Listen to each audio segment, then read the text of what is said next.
Okay, hello everybody. Got the Yaris here, and so I'm going to do a installation guide on the Gazoo Racing Strut Brace. Oh boy, there we go. Pretty straightforward. So got the instructions here with there's the part number. Oh, there we go. So with the brace comes in this big long box there.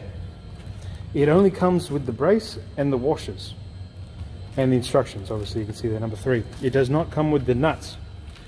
So you need, well, sucks to be you guys.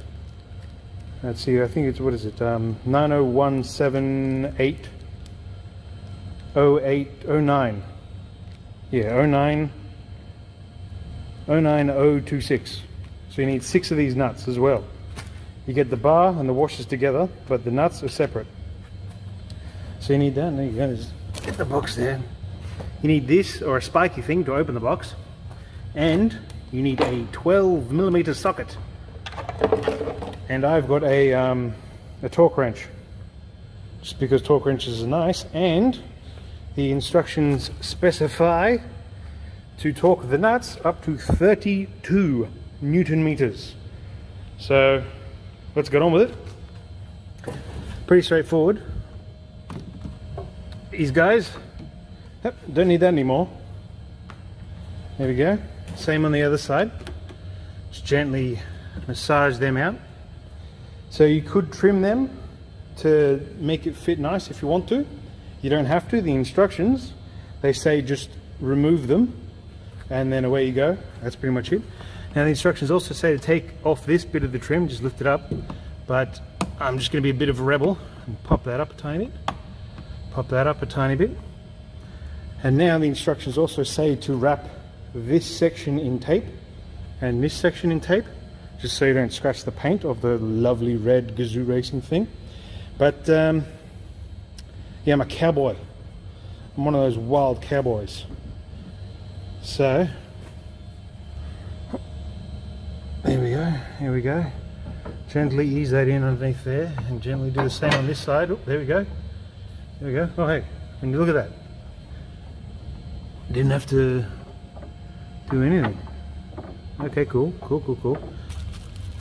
We use just 2 hands to do things. That's stupid. 2 hands is a joke, man. One hand is all you need.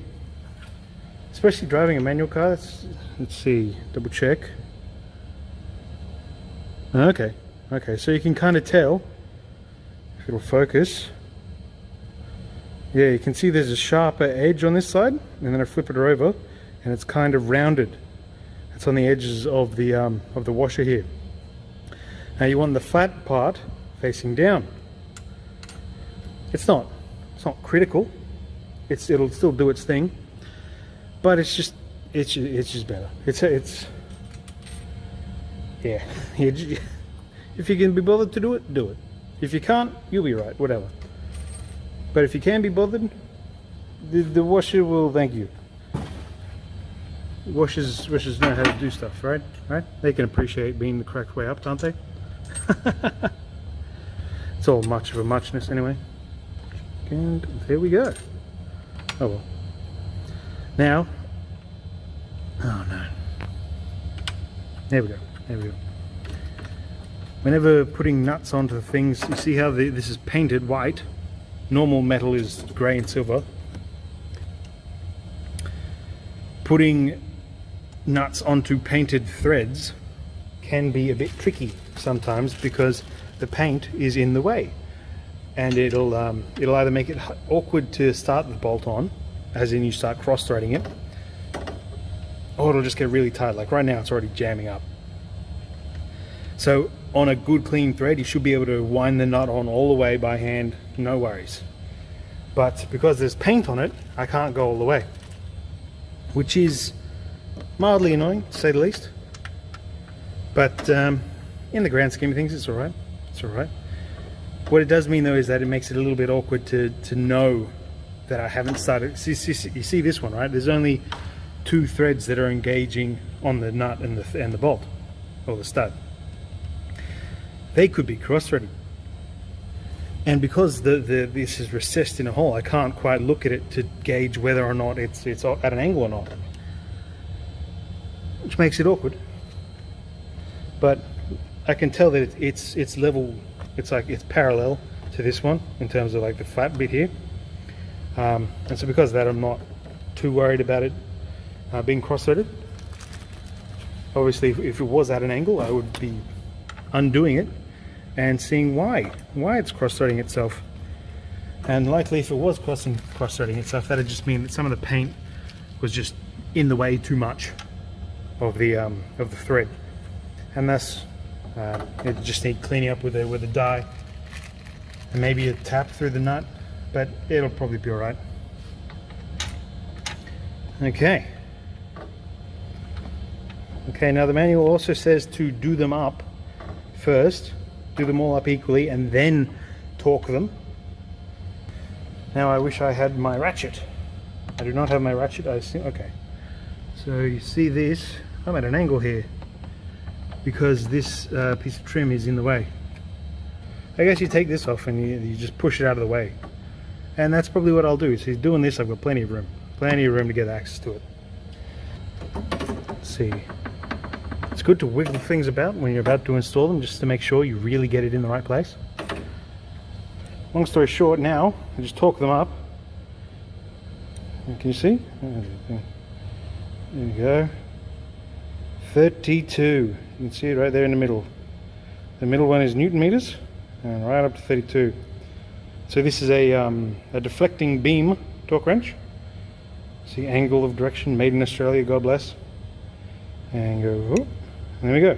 And now when it reaches this specific torque, that little shiny bit in there will touch on the slide. Oh, my thumb can't put out 32 newtons of torque. No, what a surprise.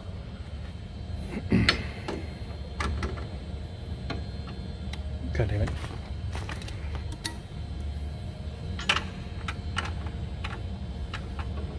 Oh man. Yeah, that paint is really making it hard to turn this thread. Okay, hang on, I'll be back in a sec. Okay, I've nipped them up. So so the tightening method is to 32 newton meters, and it doesn't say any order in there. It just says do them up. And for structural components, that's pretty much how it goes. My personal preference is to do the inside ones first, and then do the outside ones on pretty much all structural components. So yeah, subframes, maybe transmission mounts as well. I like to work from the inside out, just because like the center of the car is always going to be less bent than the outside of the car. Even though it's brand new, it's not going to be bent anyway, but it's just a good habit practice. Anyway, so using the beam style torque wrench, it's really simple. Just put it like I'm using a 12-point socket as well, by the way, just because this isn't a ratcheting head. So with a 12-point socket, it's just easier to pick the thing up and then move it a little bit to get more leverage on it, or change where you are. Anyway, so pretty much direction of deflection, operation. Put it on there, hand on the end here. You don't. If I'm pushing here, I'm not going to get the right reading. I need to put it on the handle bit. Pretty much same with all torque wrenches, and keep going. Keep going. There we go. You see, it just touched, and that means it's torqued up. So a good habit as well is just double check. There we go. Didn't move an inch, so nice and tight, all the way up to spec. Easy. Just double check that one. Pretty sure I did this one. Oh, no, didn't. Good. This is why I double check. Always double check. This is after I just said all that about making sure you do from the outside in. I mean, from the inside out. I mean, it doesn't really matter. It doesn't really matter. Or maybe like a supercar it'll matter. Or a hypercar, I should say. But this is a Yaris, and that's what I love about it. So this one, I definitely have done. I know that because I needed 2 hands to do it, just because there's that bit there. So it's a little bit tricky. So you see how I don't have much room there. If I was using a 6-pointed No, this just would be annoying as all heck to do up with this, with the stupid bonnet prop in the way. That's another thing I should mention as well. Whenever you're working near the bonnet prop of a car, of any car, be careful, because you see how I'm hitting it now. It's pretty easy to knock it. I mean, this one's good because it's not broken, but on all the older a car gets, the more brittle things get, and you can accidentally just knock it, and then boom, there goes the bonnet, comes crashing down. I mean, the bonnet's not heavy, and I've had it happen to me before, and it didn't hurt me, but it's got like that, and if that gets you in the right spot on your head or the back of the neck, it can hurt like hell. It can hurt a lot. So, come on, there we go. Nice. So this one, I had to put it in at an angle, and then I got my hand in from behind and just pushed. I just pushed on this bit from behind and lifted it up. I didn't have to take this off or undo it all the way. And there we go, it's installed. Now if you really want to follow the instructions, you can just, you're meant to put some paint on the ends, just because as you've done the nut up, it's taken the paint off. So now they're exposed to the atmosphere and they can rust. Let's have a look. Can you see any metal? No? I might be okay. I probably will be okay. Should be right. There we go, so job done. Now, if you go to your Toyota dealer, these bars are a bit expensive. Just a little bit expensive. So it's a lot cheaper to actually just buy it directly from Japan and import it through other people. Yeah, so I went with the Gazoo bar because you notice how this bit here, it's not possible for this part to flip up. It just can't. This is all rigid one piece. That's what I love about this bar. You look at all the other bars on the market, and they've got that weird bolt that goes through the side here. And I mean, it's good, and it's not, those ones are like 200 bucks. They're good and cheap, but this part, in the event of a crash, can very easily bend up and over. And that's, if it bends and twists like that, it's not transferring the force to the other side like a strut brace should.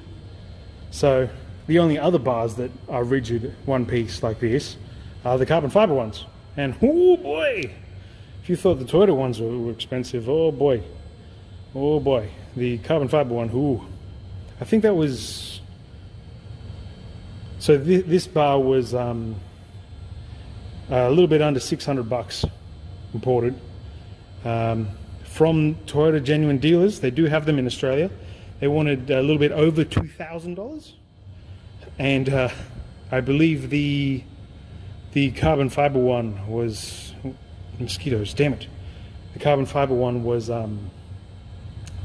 like 2,500 or something, maybe 3,000. I don't know. I didn't look at it's from overseas.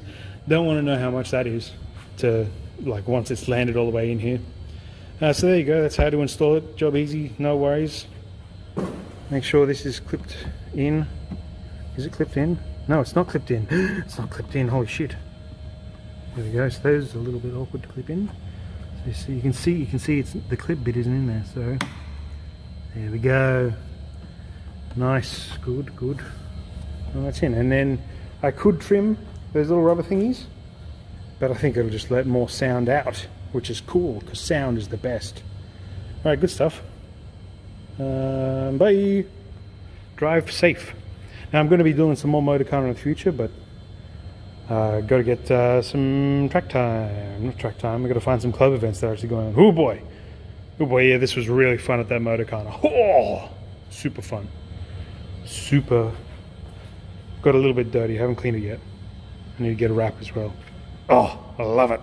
Love it.